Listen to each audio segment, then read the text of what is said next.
پیارے بچوں، یہ کہانی ہے ملا نصیر الدین کی، جن کا گدھا مر چکا تھا۔ گدھے کے بغیر ان کی زندگی بڑی مشکل سے گزر رہی تھی۔ چنانچہ کئی مہینوں کی محنت اور مشقت کے بعد جب کچھ رقم جمع ہوئی اور ایک دن انہوں نے سوچا کیوں نہ نیا گدھا خرید لیا جائے، اس لیے انہوں نے بازار کا رخ کیا اور انہوں نے اپنی پسند سے ایک گدھا خرید لیا اور گھر کی راہ لی۔ راستے میں 2-4 ٹھگ قسم کے لوگوں نے ملا کو گدھا لے جاتے ہوئے دیکھا تو ان لوگوں نے گدھا چھیننے کی ٹھان لی۔ چنانچہ ان میں سے ایک آدمی آگے بڑھا اور اس نے آہستہ سے گدھے کی گردن سے رسی نکال کر اپنی گردن میں ڈال لی اور گدھے کو آزاد کر کے اپنے ساتھیوں کے سپرد کر دیا۔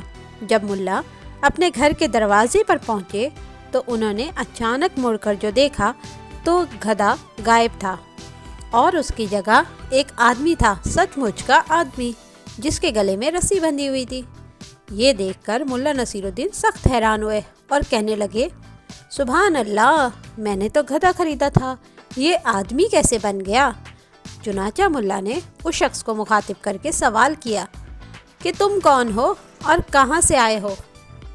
اس شخص نے جواب دیا کہ جناب عالی، میں اپنی ماں کا ادب نہ کیا کرتا تھا، وہ بیچاری مجھے نصیحت کرتی رہتی تھی کہ ماں کا احترام لازمی ہے، لیکن میں نے اس کی ایک نہیں سنی۔ چنانچہ ایک دن میری ماں نے مجھے بہت لالت ملامت کی اور مجھے بہت بددعائیں دے دی، جس کی وجہ سے میں گدھا بن گیا اور میری ماں نے مجھے بازار میں لے جا کر فروخت کر دیا۔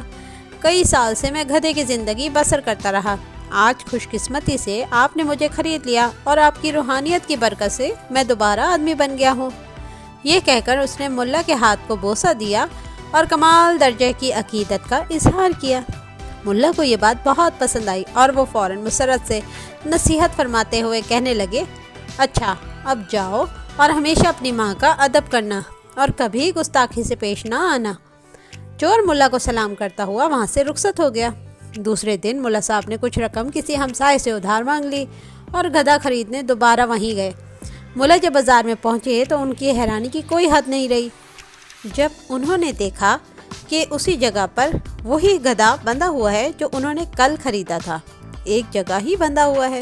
چنانچہ گدھے کے پاس گئے اور جھک کر آہستہ سے اس کے کان میں کہنے لگے، دوست، تم نے میری نصیحت پر عمل نہیں کیا، پھر سے گدھے بن گئے۔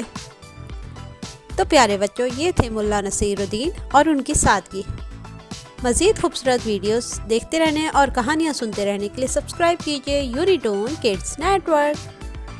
Thanks for watching.